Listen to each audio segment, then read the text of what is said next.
All right, before you scroll, let me ask you something. Have you ever met someone who laughs at the worst possible moments?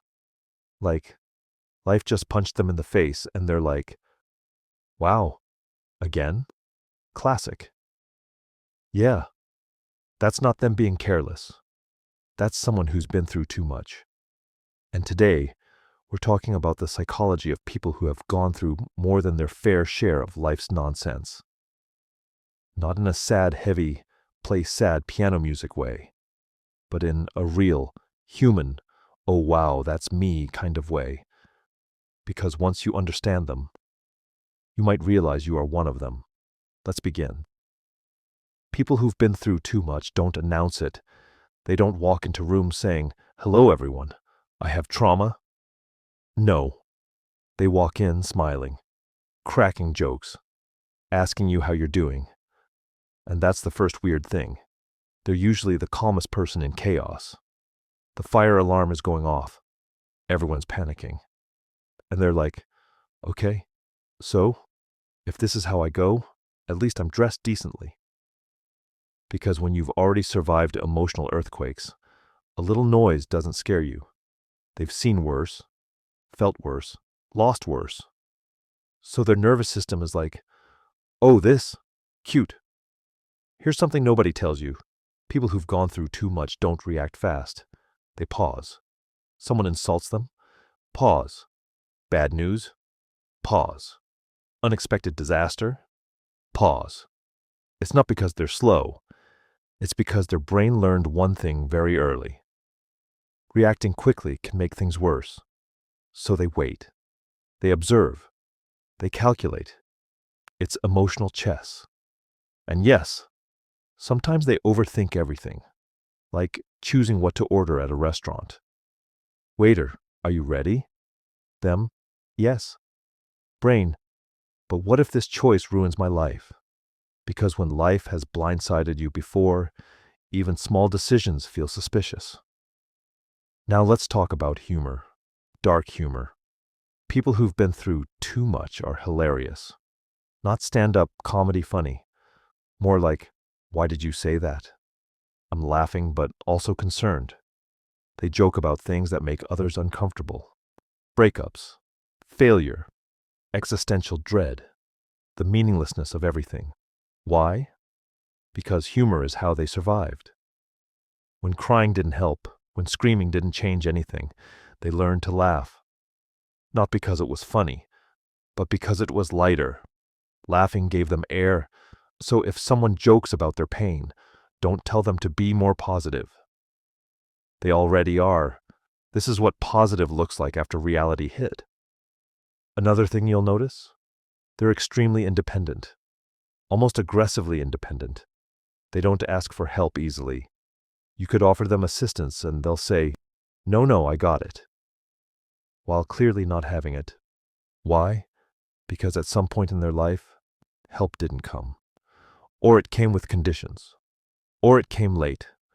Or it didn't come at all. So their brain learned, relying on yourself hurts less than being disappointed. They'd rather struggle quietly than hope loudly. And yes, it looks strong, but it's also exhausting. People who've been through too much are incredibly observant. They read rooms like books. They notice tone changes, body language, that slight pause before someone answers. They can sense when something's off, not because they're psychic, because they had to be. When your emotional safety depends on understanding moods, you become a master at it. They can tell when someone's lying, when someone's about to leave, when someone's pulling away. And that's why they sometimes seem distant. They saw the ending early. Let's talk about trust. Or rather, the complicated relationship they have with it. They don't trust easily, not because they're cold, but because they trusted deeply once, and it cost them. So now they test people, not intentionally, subconsciously. They watch consistency, patterns, actions over words. You might think they're guarded. They're not guarding their heart. They're guarding their sanity. Here's something quietly heartbreaking. People who've been through too much often feel guilty when they're happy. Like happiness is temporary, suspicious, almost illegal. They'll be laughing one moment and suddenly think, why does this feel wrong? Because their brain got used to pain being the default. So peace feels unfamiliar. They're not addicted to chaos. They're just used to it.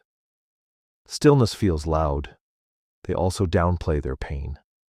You ask them how they're doing, and they say, I'm fine. Not I'm okay. Not I'm managing. Fine. That word does a lot of heavy lifting. They don't want to burden others. They don't want sympathy. They don't want to relive it by explaining it. So they keep it short. But fine usually means, I've survived worse, so I'll survive this too. Now here's the part people misunderstand. They're not emotionless. They feel deeply, too deeply. That's why they learn to hide it. They love hard, care hard, attach hard. So they're careful with who gets access. If they let you in, that means something. That means they trust you with parts of themselves they once had to protect alone. People who've gone through too much are often great listeners. You'll notice that. They don't interrupt. They don't rush your story. They've sat with silence before. They know how heavy words can be, so they give you space. And sometimes they understand things you didn't even say. That's not magic. That's experience. Let's address the elephant in the room. Why do they sometimes push people away? Because closeness is risky. Connection means potential loss. And when you've lost enough, your heart becomes cautious. They might pull back right when things get good. Not because they don't care, but because their brain whispers, don't get used to this. They also have a strange relationship with control. They plan ahead, prepare for worst-case scenarios, mentally rehearse disasters. Not because they're negative, because unpredictability once hurt them. So now, control feels like safety, even if it's just an illusion. Here's a lighter one.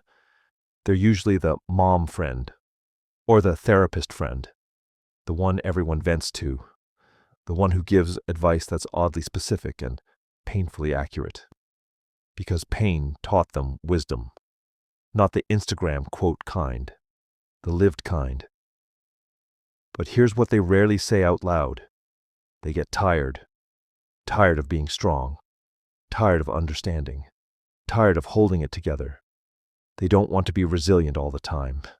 They want rest, real rest, the kind where you don't have to be alert. If you're watching this and thinking, why does this feel personal? It might be because you've been through too much too. And if that's you, hear this. You're not broken. You adapted.